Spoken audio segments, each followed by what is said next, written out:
Somalians ripped off that state for billions of dollars, billions, every year, billions of dollars, and they contribute nothing. The welfare is like 88%. They contribute nothing. President Donald J. Trump has made strong statements regarding Somali migrants in Minnesota amidst allegations of $1 billion fraud scandal involving food assistance program. He referred to Somali migrants as garbage, in quote, and stated they contribute nothing to the United States economy, urging them to go back to where they came from. As Trump was speaking, this is what exactly he had to say. I don't want them in our country, I'll be honest with you, okay? Somebody would say, oh, that's not politically correct. I don't care. I don't want them in our country. Their country's no good for a reason. Their country stinks, and we don't want them in our country. I could say that about other countries, too. I can say it about other countries, too. We don't want them to hell. We have to rebuild our country. You know, our country's at a tipping point. We could go bad. We're at a tipping point. I don't know if people mind me saying that, but I'm saying it. We could go one way or the other, and we're going to go the wrong way if we keep taking in garbage into our country. Ilhan Omar is garbage. She's garbage. Her friends are garbage. These aren't people that work. These aren't people that say, let's go, come on, let's make this place great. These are people that do nothing but complain. They complain. And from where they came from, they got nothing. You know, they came from paradise, and they said, this isn't paradise. But when they come from hell, and they complain, and do nothing but bitch, we don't want them in our country. Let them go back to where they came from and fix it. It means get people out that are in our country. Get them out of here. I want to get them out. On immigration, your administration made a lot of moves throughout the last few days after we know that Afghan national is the suspected shooter of these National Guardsmen. Yeah, the people that shouldn't be in our country, that's right. So you announced that asylum. And that includes Somalians and it includes plenty of others. How long does your administration plan to pause asylum into the U.S.? I think a long time. Can you give any We kind don't of want time? them. We don't want those people. We have enough problems. We don't want those people. Is that a year, 2 years? No time limit. And then But it could be a long time. you said that. We don't want those people. Do you understand that? I understand. You understand it? I understand. Who what are you're you saying. with? I'm with News Nation. So Okay, my News name's Nation. Lindsay. News Nation. Great. Right. Thank Let you, me just tell you something. We don't want those people. Does that make sense? You know why we don't want them? Because many have been no good, and they shouldn't be in our country. What do you mean by those people? Can you The clarify? people from different countries that are not friendly to us and countries that are out of control themselves. Countries like Somalia that have virtually no government, no military, no police. All they do is go around killing each other. Then they come into our country and tell us how to run our country. We don't want them. How many countries roughly? You got to talk up. She said how many countries? Is there a list of Well, I guess we gave you 19, right? And there's probably more than that. Is that what you mean when you mean third world countries, those 19? No, I don't think they're all third world, but in many cases they are third world. They're not good countries. They're very crime-ridden countries. They're countries that don't do a good job. They're countries that don't register from the standpoint of success. And we, frankly, don't need their people coming into our country telling us what to do.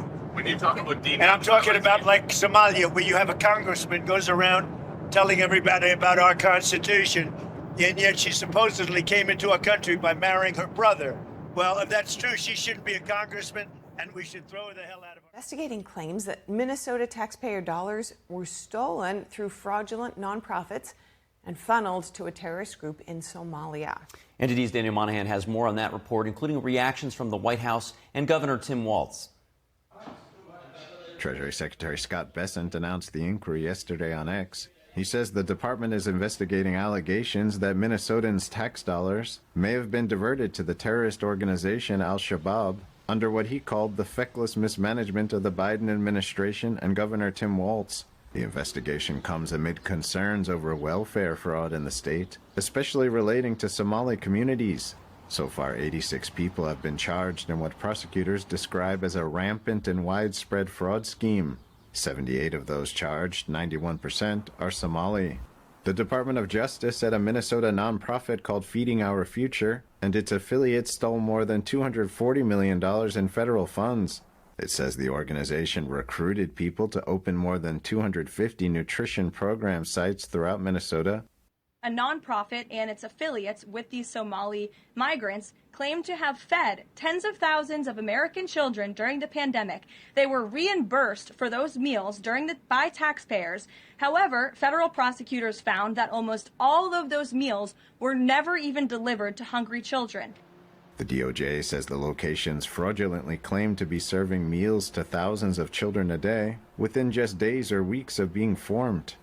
In fact, those organizations' leaders spent the money on houses, luxury cars, and real estate in Turkey and Kenya. The schemes involved an organization called Feeding Our People, that is a non-governmental organization which had numerous subgroups claiming to provide food to needy children.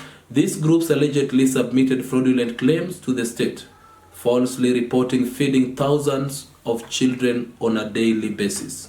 So far, 87 people have been pleaded guilty and 7 have been convicted.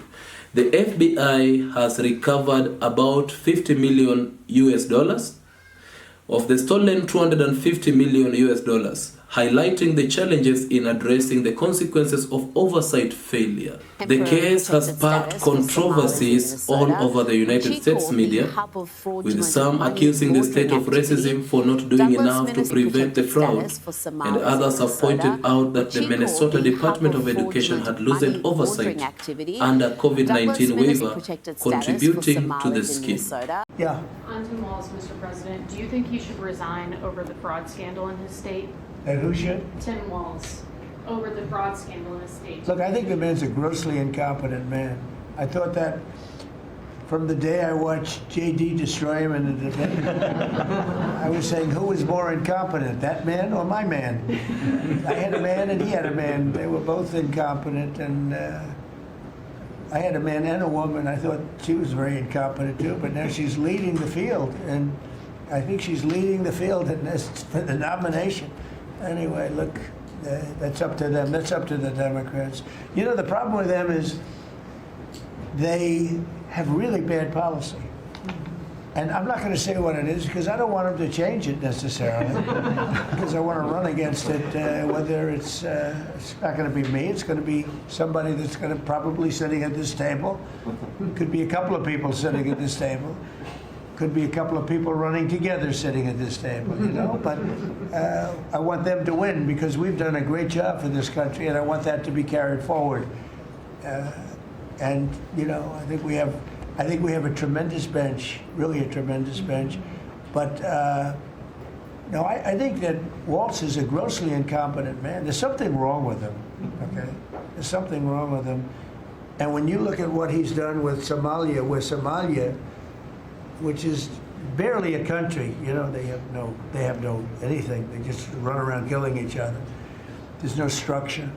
And when I see somebody like Ilhan Omar, who I don't know at all, but I always watch her for years. I've watched her complain about our Constitution, how she's being treated badly. Our Constitution, the United States of America, is a bad place. Hates everybody, hates Jewish people, hates everybody. And I think she's an incompetent person. She's a real terrible person. But when I watch what is happening in Minnesota, the land of 1,000 lakes, or however many lakes they have, they got a lot of lakes, but this beautiful place, and I see these people ripping it off, and now I'm understanding, and you're gonna look at that, Scott, I hear they ripped off Somalians, ripped off that state for billions of dollars, billions, every year, billions of dollars, and they contribute nothing. The welfare is like 88%. They contribute nothing. I don't want them in our country, I'll be honest with you, okay? Somebody would say, oh, that's not politically correct. I don't care. I don't want them in our country. Their country's no good for a reason. Their country stinks, and we don't want them in our country. I could say that about other countries, too. I can say it about other countries, too. We don't want them to hell. We got to We have to rebuild our country. You know, our country's at a tipping point. We could go bad. We're at a tipping point. I don't know if people mind me saying that, but I'm saying it. We could go one way or the other. And we're going to go the wrong way if we keep taking in garbage into our country. Ilhan Omar is garbage. She's garbage. Her friends are garbage. These aren't people that work. These aren't people that say, let's go, come on, let's make this place great. These are people that do nothing but complain. They complain. And from where they came from, they got nothing. You know, they came from paradise, and they said, this isn't paradise. But when they come from hell, and they complain and do nothing but bitch, we don't want them in our country. Let them go back to where they came from and fix it. Brian, a line from your story stuck out. The largest funder of al-Shabaab is the Minnesota Taxpayer, and you cite an unnamed source for that. What is the evidence that all of this money that was taken and the billions upon billions of increased funding in Minnesota for social services ended up in Somalia? Well, billions of dollars of government welfare money is missing in the state of Minnesota. How do we define missing? Well, the fraud is so bad that the U.S. Attorney's Office has come out and indicated that they believe their entire government programs, where the fraudulent claims outstrip the legitimate ones. There are cases where indictments have come down or guilty pleas are already in to the tunes of hundreds of millions of dollars that were fraudulently obtained, filing false claims alongside doctored paperwork. And the indictments are continuing to come. And the U.S. Attorney's Office has made very clear that this is a network of fraud schemes stacked upon fraud schemes, and that while the true dollar figure in terms of stolen funds at this point isn't quite clear, it's safe to say that we're talking about billions of dollars. Okay. It's pretty wild, some of the things that you lay out, including one group called Feeding the Future that went from getting $3.4 million in 2019 to $200 million 2 years later. They grew faster than NVIDIA. How did nobody see that? Or is it that people and the government and those who are supposed to be the watchdogs, like Tim Walz, like Keith Ellison, the Attorney General there, just weren't looking? I think it's safe to say that there was a real unwillingness or inability among Democratic state officials in Minnesota to recognize some pretty obvious alarm bells here. All across these programs, claims were skyrocketing, absolutely spiraling out of control over a short period of time. And the reality is that the Somali community, which is where these large-scale fraud rings have been concentrated within this population in the state, it is a sizable voting bloc. It is a voting bloc you have to win if you're going to win political office in Minneapolis. And so I think that was likely an incentive here that made some people not want to look too closely at what's been going on. Wow. And that would explain why now it's the U.S. attorney looking into it rather than the state law enforcement or state fraud investigators. Is there any indication, Ryan, as you get, and it's one of those things you drop an investigative piece and then all of a sudden you get 1,000 more tips, that this goes higher, like actually into state government? You get the last 30 seconds. I can't confirm that. So I don't want to get out in front of my skis here. What I can say is that this story has generated additional tips, and it is something that we are continuing to look into as we push forward with our efforts to expose the fraud rings that have been taking advantage of the generosity of Minnesota taxpayers. Yeah, stunning also how little pickup this has gotten around the country in terms of the rest of the media. Applaud your guys' continued work on it. Ryan, come back and talk to us as you uncover more, all right? Excellent, sounds good. Well, whom do you think is to be blamed? President Biden or President Donald J. Trump? And so, on the other hand, what do you think? Is it right that President Donald J. Trump is now lifting off the TPS, temporary immigrant protection status from the Somali immigrants. Is it the right thing? On the other hand, why is it that this issue is rolling up right now? Where has been the government or the authorities been? It has been about 3 years ever since we had COVID pandemic, and this issue is right now unveiling. So, ladies and gentlemen, remember to leave us a comment in the comment section. Please remember to like, share, and subscribe. Welcome. See you next time.